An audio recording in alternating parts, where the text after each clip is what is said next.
Niining panahon nga ang putling ebanghelyo gihagis sa mga hiwi nga pagtulunan. Kinahanglan mo barug ang mga tinunan ni Kristo sa pagpakigbisog sa paglaban sa pagtuo, nga magkausa ug alang sa tanang panahong gihatag sa Dios ngadto sa iyang katawan. Maoy hinungdan nga namugna kining tulumanon ang putling ebanghelyo. 30 minutos nga pagsabwag sa tinuod nga ebanghelyo. Kauban ni Pastor Jeremias Hangad, ang putling ebanghelyo. Tulumanon nga gihatod kaninyo sa Herald of Grace Radio Ministries Philippines. Ang putling ebanghelyo. Ang putling ebanghelyo. Ang putling ebanghelyo.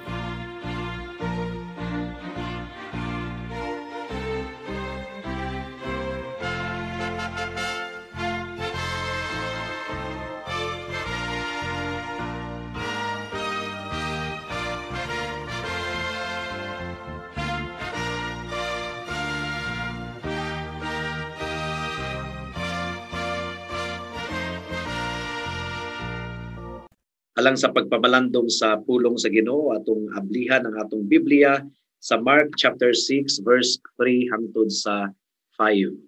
Ug sa dili pa kita magpadayon, once again akong gigreet ang akong lolo nga si Lolo Isabelo Laure Senior nga naminaw karon sa pagwali sa pulong sa Ginoo. Mark chapter 6 verse 3 to 5. Si Jesus mibiya ni adtong dapita ug mipauli sa iyang lungsod ug mikuyog kaniya ang iyang mga tinunan. Nianang adlawng igpapahulay, miadto siya sa sinagoga ug nagtudlo sa mga tawo. Daghan ang mga tawo didto, sa ilang pagkadungog kaniya nahibulong silang tanan. Busa nangutana sila, diin man niya hikatuni kining tanan, unsa mang matanga sa kaalam kining nabatunan niya. Ug giunsa man niya paghimog mga milagro, dili ba siya mauman ng panday nga anak ni Maria ug igsuon nila ni Santiago, ni Jose, ni Judas ug ni Simon? Dili ba ang iyang mga igsuong babayi ania man dinhin nagpuyo? Tungod niini wala mutahod kaniyang mga tawo ug miingon si Jesus kanila, ang propeta gitahod sa tanang dapit, gawas lang sa iyang kaugalingong lungsod, mga kadugo ug banay. Wala siya maghimog milagro didto gawas sa paghikap ni adtong pipila ka masakiton ug sa pag-ayo kanila natingala siya sa pagkawala nilay pagtuo. May the Lord bless the reading and hearing of His word. Now at some point mga kaigsuunan, mibiya si Kristo didto sa Capernaum ug miadto sa iyang hometown sa Nazareth. Ug sa adlawng igpapahulay, naanad ng mga Hudiyo nga muadto sa pinakaduol nga sinagoga. Ug niini nga particular nga adlaw nga igpapahulay, misunod si Kristo sa sinagoga ug nagsugod sa pagtudlo.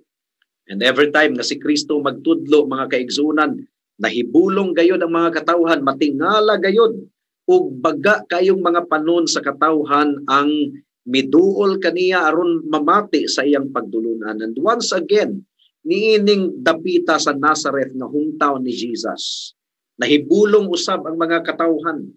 Ang ilang pangutana, asa man kining tawhana gikan niining mga butanga, ug diin gikan ang kaalam nga iyang nabatunan, ug diin gikan ang milagro nga gibuhat sa iyang mga kamot.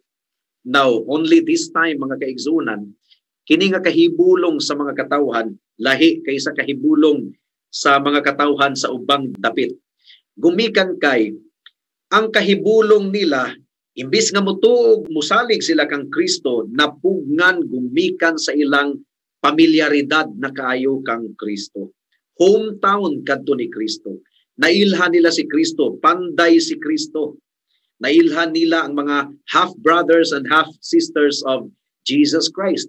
Basin gani og mipanday si Kristo sa ilang mga balay before pa si Kristo mibarog aron sa pagwali sa pulong sa Ginoo. Mo ginigingon sa bersikulo 3, dili ba siya mauman ang panday nga anak ni Maria ug igsuon nila ni Santiago, ni Jose, ni Judas ug ni Simon? Dili ba ang iyang mga igsuong babayi ania man dinhi magpuyo?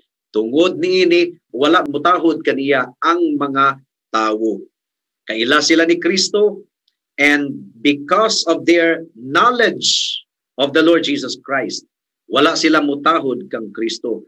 Nganong mutahod man sila sa ilang kababayan, hometown boy, nya gapaluma-luma og wali with authority. How could they bow before this one they knew so well? Ang kaning expression nga familiarity breeds contempt. Warning kini mga kaigsuunan.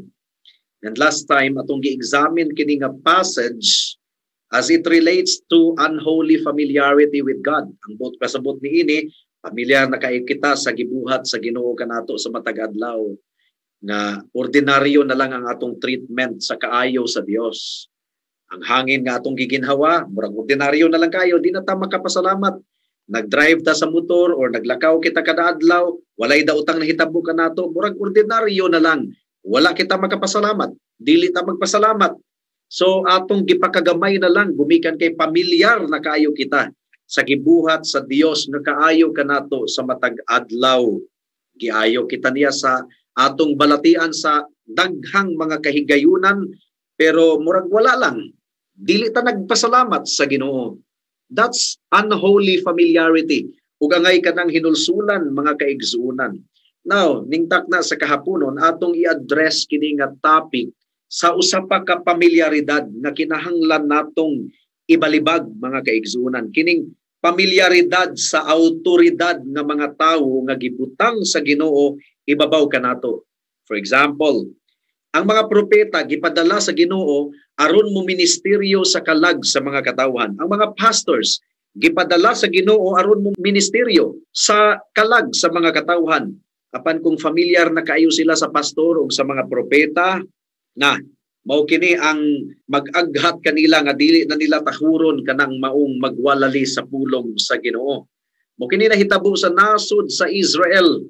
Matthew chapter 23 verse 34 ang giingon diri. Busa sultihan ko kamo, padad-an ko kamo mga propeta ug mga maalamon ug mga magtutudlo.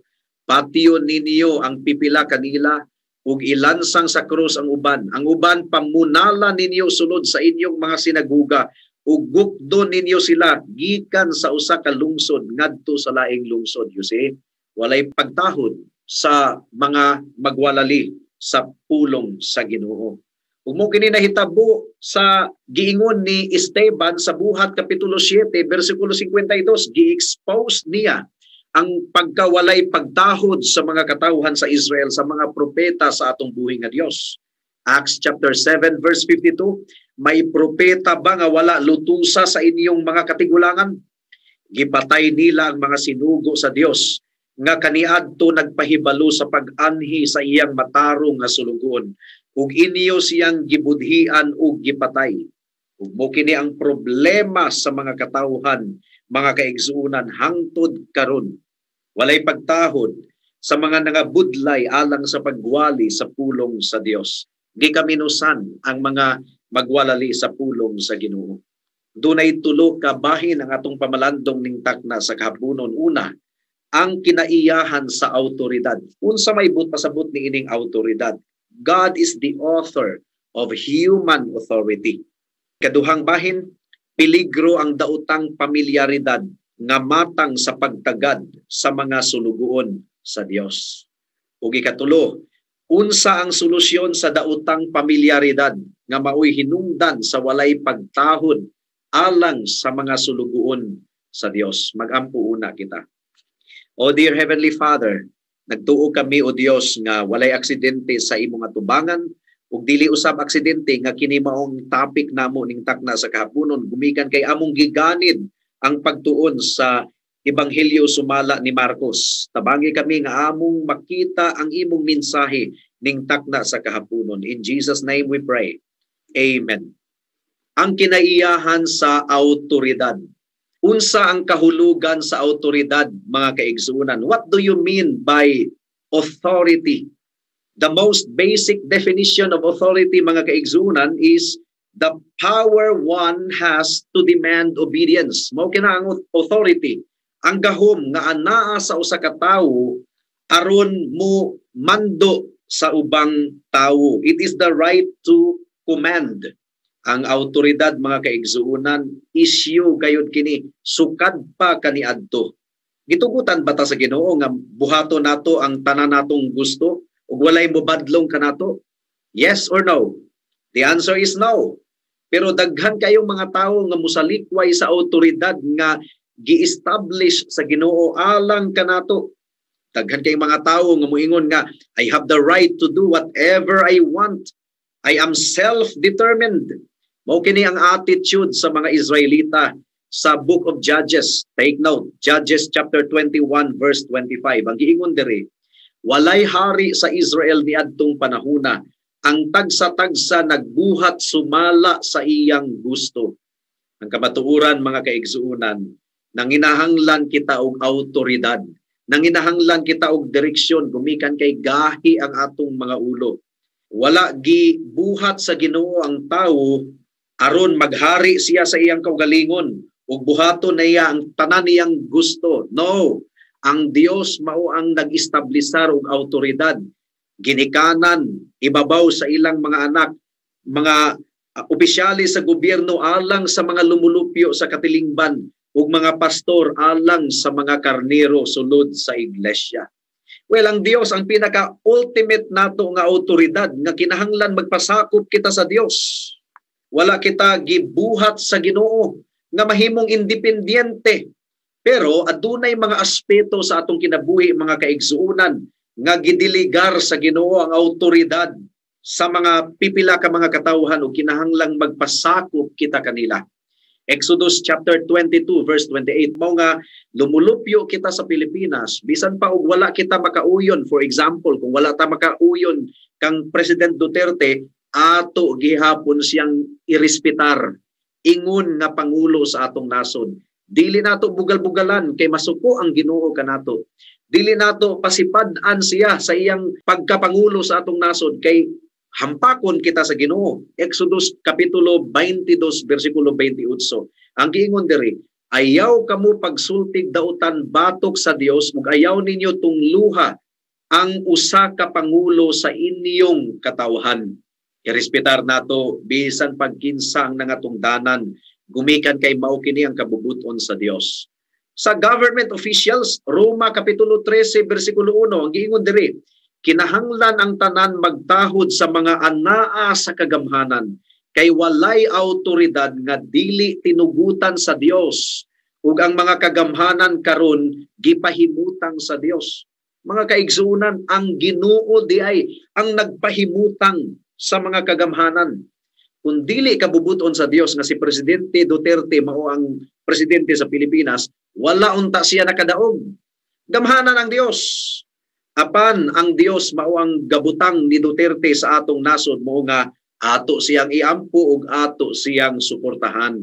Kung doon na siya dautan nga gibuhat, atong iampo ug kung atong i-communicate kaniya ang desisyon niya nga dili maayo, ato kining buhaton in a very respectful way mga kaigsunan. Dili kabubuton sa Ginoo nga dunay self-rule. Kita mo'y mangulo sa atong kaugalingon, walay bubadlong kanato. No, that's not God's way mga kaigsunan.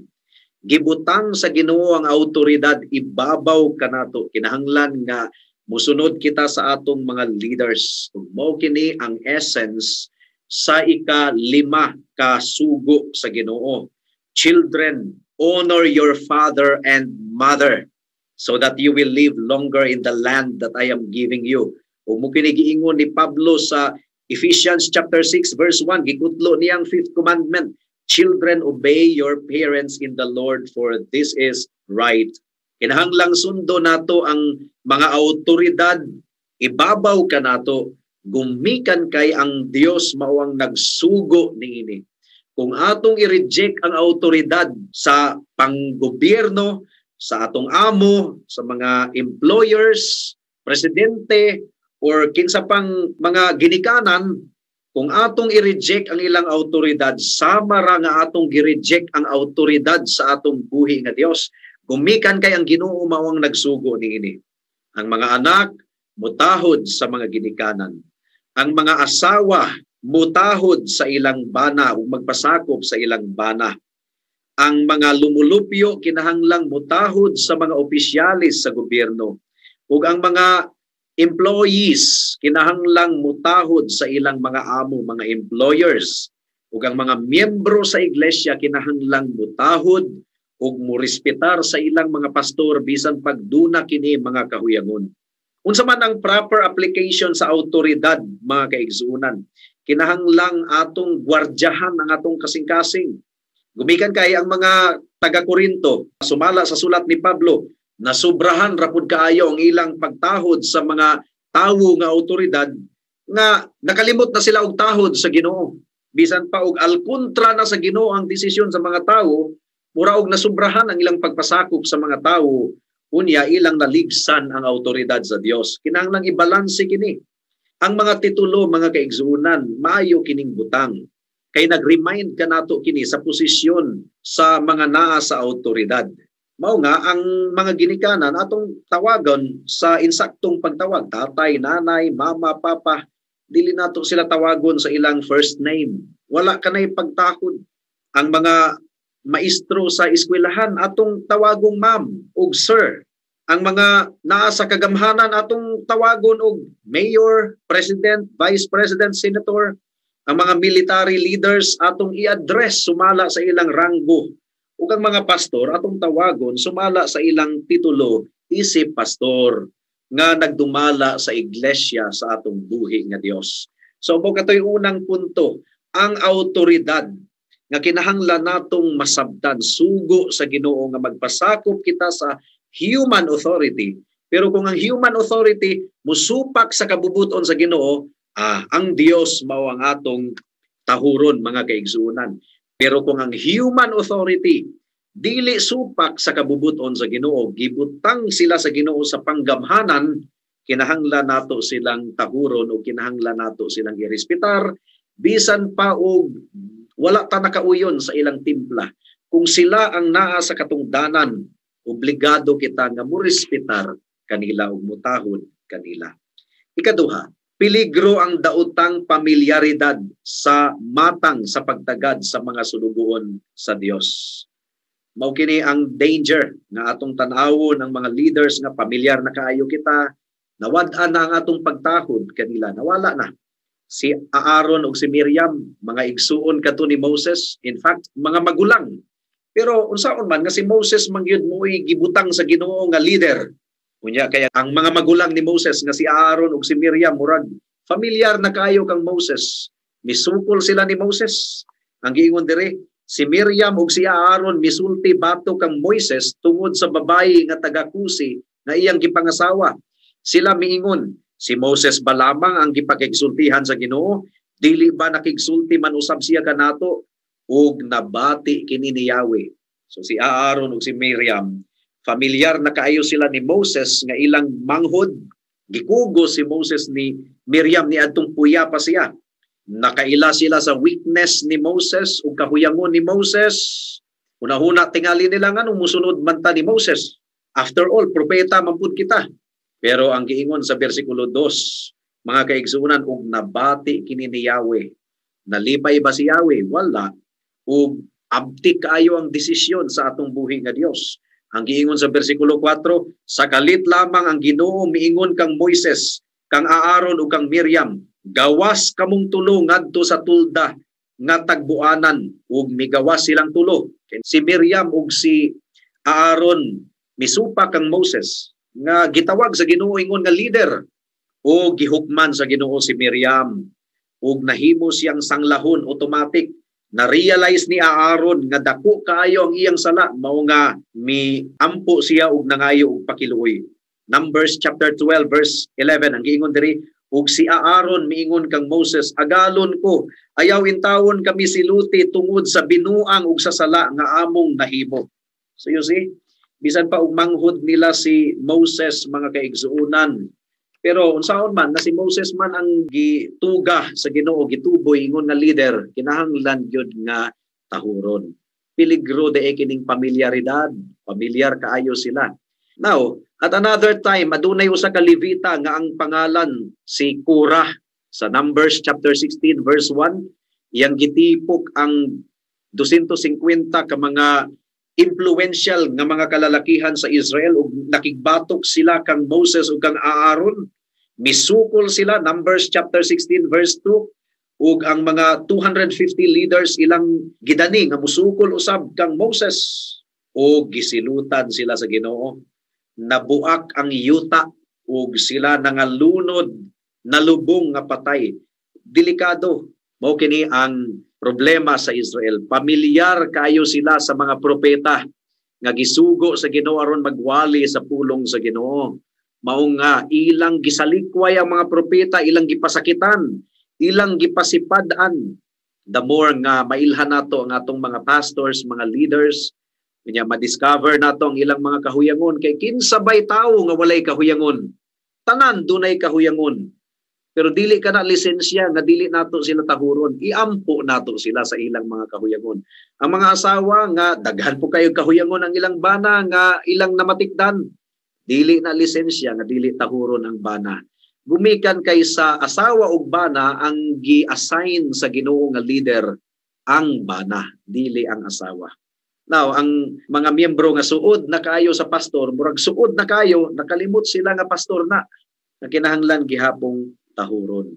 Mao nga adunay mga leaders, ikatulong punto, unsa may remedyo ani nga malikayan kining gitawag og unholy familiarity.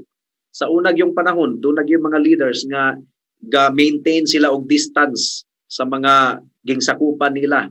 Dili pud kana maayo kay ang mga Egyptian kings, mga Roman kings, ginaisip na nga Dios kay dunay distance between the president and the citizens of the society. So dunay superstition nga na mugna nga ilang giisip ang ilang mga pangulo ingon nga Dios, mga Dios. Nagampo na sila sa ilang mga hari, gumikan sa distance kayo. Ug doon na po yung mga pastor nga distant kayo sa ilang kaugalingon sa mga members para ma-maintain ang respect. Well, there is practical wisdom in that. But that is not the best solution, mga kaigsunan. That's not the best solution. Ang pinaka-solusyon yun, aron ang respetar sa mga miyembro o mga pastor or respect sa mga miyembro ngadto sa mga pastor magpadayon, kining ang mga pastor, now nakigistorya ang pulong sa Ginoo sa mga pastor karon, kinahanglan nga mo lead sila by example.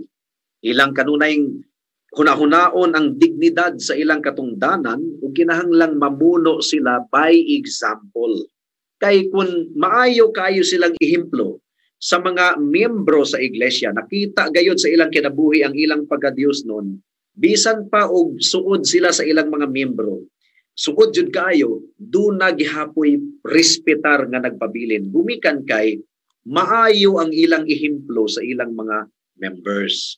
Mo kini gipakita ni Pablo sa mga Kristohanon dito sa Thessalonica. 2 Thessalonians chapter 3 verse 7 to 9. Ang giingon diri, kay nahibaluan ninyo nga angay kamong musundog kanamo. Wala kami magtinapulan sa diha pa kami uban kaninyo. Wala kami magpadulot og pagkaon nga wala namo bayri. Hinuon nagbuhat og nagbudlay kami sa adlaw gabi aron dili makahasol kang bisan kinsa kaninyo. Gihimo namo kini dili tungod kay wala kami katungod sa pagpangayog suhol, kun dili aron mahimo kami ninyong sumbanan. So moday kini ang solusyon nga malikayan kining daotang pamilyaridad.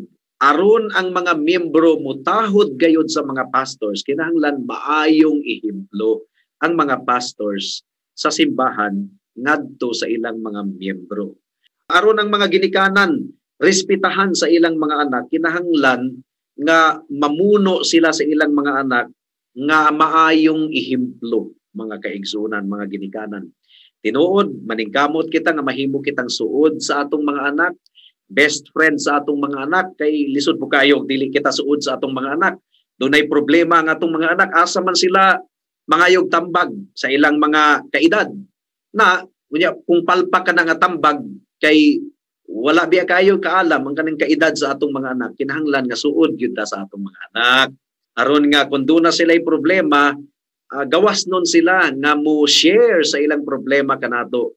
So maningkamot kita nga mahimo kitang suod sa atong mga anak, amigo sa atong mga anak, pero kinahanglan gayud nga ma-maintain gihapon ang dignidad ingon nga ginikanan nga dili ta basta-bastahon sa atong mga anak. Unsaon man ang pagmaintenar. Kinahanglan nga makita sa atong mga anak ang atong maayong ihimplo, mga kaigsuunan. Ang duty usab sa mga members nga kinahanglan nga hinumduman ninyo nga ang mga pastors dili tawo ang nagtuboy kanila, ang Dios maong nagbutang kanila. Bisan pa sa ilang mga kahuyangon, ang Dios mao ang nagtuboy kanila ug wala katungod ingon nga membro nga mupasipala ug mubugal-bugal sa mga pastors.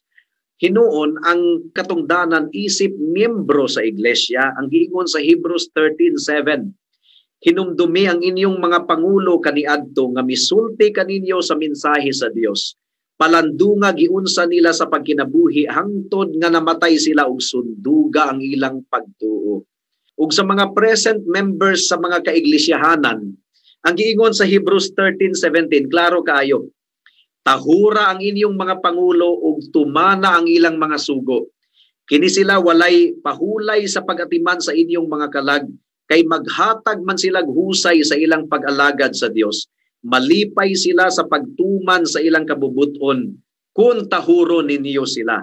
Apan kun dili masubo sila sa pag-alagad kaninyo ug kana dili makatabang kaninyo. Na kung musupak dai kita sa mga gibutang sa Ginoo nga mga pastors, dili kuno kini makaayo kanato.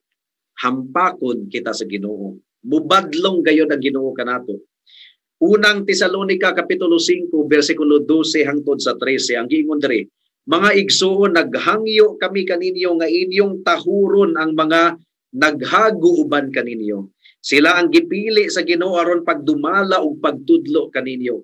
Tahura sila og higugmaa pag-ayo tungod sa ilang katungdanan ug pagdinaitay kamo. So you see, klaro kayo ang sugo sa Ginoo.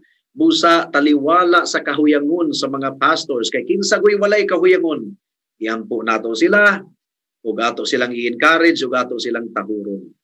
Ang duty sa mga miyembro, tahuron ang mga namuno kanila.